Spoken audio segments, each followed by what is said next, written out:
दोस्तों, nuclear weapons एक देश की सिक्योरिटी के लिए कितने ज़रूरी हो सकते हैं, ये हम यूक्रेन की आज की हालत देखकर ही समझ सकते हैं। लेकिन फिर भी दुनिया में सिर्फ 9 ही देश ऐसे हैं जिनके पास न्यूक्लियर वेपन्स है। आखिर क्यों बाकी देश न्यूक्लियर वेपन्स नहीं बना पा रहे हैं? और जब भी कभी ईरान जैसा कोई देश न्यूक्लियर बॉम्ब बनाने की कोशिश करता है, तो आखिर उसे रेजिस्टेंस क्यों फेस करना पड़ता है? आखिर कौन देता है न्यूक्लियर वेपन्स रखने की परमिशन? आज इन्हीं सवालों के जवाब जानने की कोशिश करेंगे इस वीडियो में, तो अंत तक बने रहिएगा हमारे साथ। लेकिन वीडियो शुरू होने से पहले अगर आप चैनल पर नए हैं या आपने अभी तक चैनल को सब्सक्राइब नहीं किया है, तो चैनल को सब्सक्राइब करना और बेल आइकॉन दबाना बिल्कुल ना भूलें। दोस्तों, न्यूक्लियर वेपन्स को लेकर एक ग्लोबल ट्रीटी साइन की गई है, जी हाँ, जिसे एनपीटी या फिर नॉन प्रोलाइफरेशन ट्रीटी कहा जाता है। इस ट्रीटी में कहा गया था कि जनवरी 1967 तक किसी भी देश के पास न्यूक्लियर वेपन्स थे, उन सभी देशों को न्यूक्लियर वेपन्स रखने का अधिकार है, और इसके बाद से कोई भी देश वेपन बनाने के लिए न्यूक्लियर पावर का इस्तेमाल नहीं कर सकता है। 1 जनवरी 1967 तक 5 ही ऐसे देश थे जिन्होंने सक्सेसफुली न्यूक्लियर बॉम्ब बनाकर टेस्ट भी कर लिए थे। ये 5 देश थे US, Soviet union, UK, France और चाइना। लेकिन जैसे ही हम सब जानते हैं दोस्तों कि इसके बाद भी भारत, पाकिस्तान और नॉर्थ कोरिया जैसे देशों ने भी न्यूक्लियर वेपन्स एक्वायर किए हैं। तो आखिर ये कैसे? जिस वक्त एनपीटी साइन हो रही थी दोस्तों, उस वक्त भारत और पाकिस्तान और इसराइल जैसे कई देशों ने इसे साइन करने से मना कर दिया था। भारत की तरफ से इसका विरोध करते हुए कहा गया था कि ट्रीटी देशों के बीच में नई इनइक्वलिटी पैदा कर देगी और एक नए तरह के हैव्स और हैव नॉट्स को जन्म देगी। लेकिन अगर हम बाकी दुनिया की बात करें तो इस समय 191 देशों ने एनपीटी पर साइन किया हुआ है, जिसका मतलब ये है कि वो लीगली इस ट्रीटी से बाउंड है और चाहकर भी कुछ नहीं कर सकते।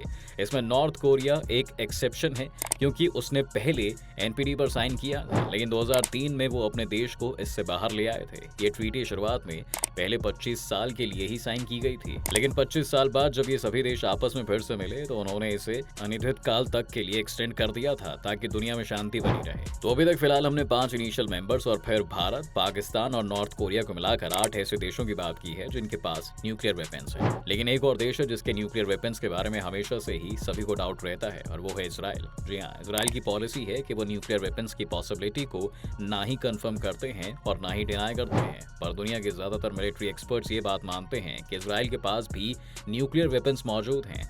ये भी मुमकिन है कि इसराइल के पास जो न्यूक्लियर स्टॉक पाइल है वो बहुत ज्यादा ना हो, लेकिन इसको एक सीक्रेट रखने से हमेशा इसराइल के दुश्मनों के दिल में न्यूक्लियर वेपन्स का डर बना रहता है। इन सब के अलावा कभी साउथ अफ्रीका के पास भी न्यूक्लियर वेपन्स हुआ करते थे, लेकिन 90 के दशक में साउथ अफ्रीका दुनिया का पहला ऐसा देश बना जिसने अपनी मर्जी से अपने न्यूक्लियर वेपन्स त्याग दिए। पर अभी तो जो बात है आपको कंफ्यूज कर रही होगी वो ये है कि आखिर एनपीटी के थ्रू कैसे डिसाइड हो सकता है कि किस देश के पास न्यूक्लियर वेपन्स होने चाहिए और किसके पास नहीं। इसके साथ साथ एनपीटी को 1968 में साइन किया गया था, और उसके बाद से दुनिया भी बहुत बदल चुकी है, और बहुत से एनपीटी मेंबर देश ऐसे भी हैं जो अब एक्टिवली न्यूक्लियर वेपन सीक कर रहे हैं, जैसे कि ईरान है जो कि 1970 से ही एक एनपीटी मेंबर है, लेकिन वो न्यूक्लियर बॉम्ब भी डेवलप करने की कोशिश कर रहा है। एनपीटी को थोड़ा अच्छे से समझने के लिए पहले हमें न्यूक्लियर वेपन्स का वो इतिहास जानना पड़ेगा, जिसकी वजह से एनपीटी का होना जरूरी हो गया था। जी हाँ, सबसे पहले जैसा कि हम जानते हैं कि अमेरिका ने न्यूक्लियर बॉम्ब बनाया था, और इस प्रोजेक्ट को मैनहट्टन प्रोजेक्ट नाम का कोड नेम दिया गया था। लेकिन मैनहट्टन प्रोजेक्ट में अमेरिका अकेला नहीं था, बल्कि यूके उनसे पहले ही ट्यूब अलॉयज के कोड नेम से न्यूक्लियर बॉम्ब्स पर काम कर रहा था। मैनहट्टन प्रोजेक्ट के लिए यूके, कनाडा और अमेरिका साथ आ गए, और अब आखिरकार बॉम्ब बनकर तैयार भी हो गया। इसके बाद जैसा कि हम जानते हैं दोस्तों कि दूसरा विश्व युद्ध शुरू हो गया था, लेकिन अब कोल्ड वॉर शुरू हो चुकी थी। स्टालिन को पहले से ही मालूम था कि आने वाले समय में उन्हें भी न्यूक्लियर बॉम्ब की जरूरत पड़ेगी, इसलिए मैनहट्टन प्रोजेक्ट पर कई सारे सोवियत स्पाइस भी सीक्रेटली काम कर रहे थे, जिन्होंने अमेरिकन न्यूक्लियर प्रोग्राम के ज्यादातर सीक्रेट्स आउट कर दिए थे। इसलिए अमेरिका के 4 साल बाद ही 1949 में सोवियत यूनियन ने भी अपना बॉम्ब टेस्ट कर दिया था। इसके बाद तो जैसे ज्यादा से ज्यादा न्यूक्लियर बॉम्ब्स बनाने की रेस शुरू हो गई, और यूएस और सोवियत यूनियन दोनों इस कॉम्पिटिशन में बिजी हो गए। लेकिन यहाँ पर प्रॉब्लम ये थी कि मैनहट्टन प्रोजेक्ट के आखिरी दिनों में अमेरिका और भी ज्यादा सीक्रेटिव हो गया था, और वो यूके और कनाडा के साथ न्यूक्लियर टेक्नोलॉजी शेयर नहीं कर रहा था। यही वजह थी दोस्तों कि यूके ने भी खुद के न्यूक्लियर वेपन्स डेवलप करने की सोची, और 1952 में उन्होंने भी अपना पहला सक्सेसफुल टेस्ट ऑस्ट्रेलिया में जाकर किया।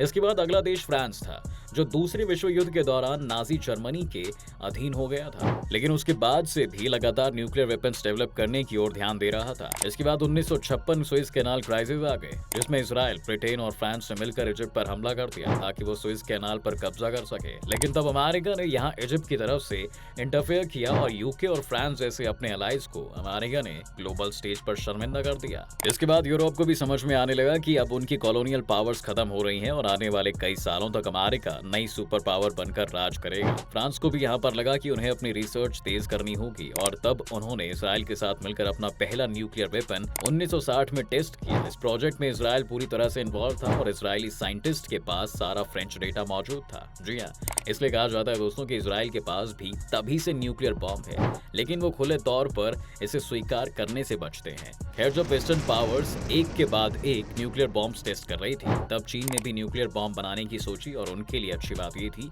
कि एक कम्युनिस्ट देश होने के नाते सोवियत यूनियन ने उनके प्रोग्राम में काफी मदद की और बहुत सारे की टेक्नोलॉजी ट्रांसफर्स भी दोनों देशों के बीच हुए। इसके बाद 1964 में फाइनली चीन ने अपना न्यूक्लियर बॉम्ब टेस्ट किया और वो आखिरी ऐसा देश बना जिसने लीगली न्यूक्लियर बॉम्ब टेस्ट किया था। अब इन्हीं 5 देशों को एनपीटी साइन होने के बाद न्यूक्लियर वेपन्स रखने का अधिकार दिया गया, क्योंकि सभी को अब ये डर सताने लगा था कि अगर चीन और सोवियत ब्लॉक के बाकी देश भी न्यूक्लियर पावर एक्वायर कर लेंगे तो तीसरे विश्व युद्ध के चांसेस काफी बढ़ जाएंगे। वहीं सोवियत ब्लॉक में भी यही डर था, इसलिए एनपीटी को इंट्रोड्यूस किया गया। जैसे कि हमने आपको बताया दोस्तों कि भारत ने कभी एनपीटी को एक्सेप्ट नहीं किया, बल्कि बड़े बड़े शब्दों में इसकी निंदा की थी।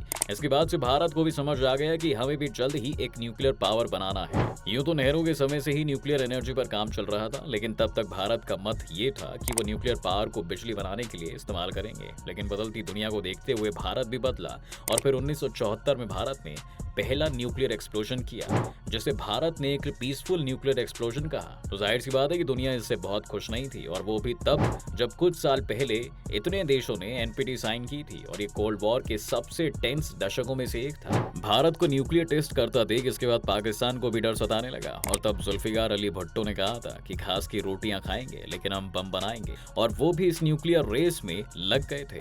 जब सोवियत यूनियन ने अफगानिस्तान पर हमला कर दिया तो उस वक्त पाकिस्तान ने अमेरिका का काफी साथ दिया था और सोवियत फाइटर से लड़ने में उनकी पूरी मदद की। इसी का नतीजा था दोस्तों कि जब पाकिस्तान चीन के साथ मिलकर अपना न्यूक्लियर प्रोग्राम डेवलप कर रहा था तो अमेरिका ने अपनी नजरें फेर ली और उन्हें बिल्कुल भी नहीं रोका। इसके बाद नॉर्थ कोरिया का नंबर आया, क्योंकि वो लोग जानते थे कि अगर इस तरह के डिक्टेटरशिप को उन्हें सस्टेन करना है तो फॉरेन पावर से अपने देश को बचाना होगा। इसलिए उन्होंने भी न्यूक्लियर वेपन्स की प्रोडक्शन शुरू कर दी। तो जैसा कि आप देख रहे हैं कि पिछले 5 को छोड़ दिया जाए तो बाकी सभी देशों को चोरी छिपे अपने न्यूक्लियर प्रोग्राम्स को डेवलप करना पड़ा था, जो एक तरह से बहुत इलॉजिकल बात है, क्योंकि अगर कोई देश अपने लिए वेपन बनाना चाह रहा है तो आखिर किसी दूसरे देश को उसे रोकने का क्या हक है। आज एनपीटी की वजह से ना जाने कितने ऐसे देश हैं दोस्तों जो खुद को अनसेफ पा रहे होंगे, लेकिन अब उन्हें यही डर लगा रहता है कि अगर वो एनपीटी से बाहर आए तो कहीं अमेरिका उन्हें सैंक्शन ना कर दे। पर क्या इस तरह से एनपीटी के जरिए न्यूक्लियर वेपन्स का स्प्रेड कंट्रोल किया जा सकता है? आपको क्या लगता है? अपनी राय में कमेंट सेक्शन में जरूर लिखें। उम्मीद है कि आपको आज के इस वीडियो में काफी नई जानकारी मिली होगी। अगर आपको ये वीडियो पसंद आया है तो वीडियो को लाइक करें, और अगर आप इस चैनल पर नए हैं तो जाने से पहले चैनल को सब्सक्राइब करना भी ना भूलें।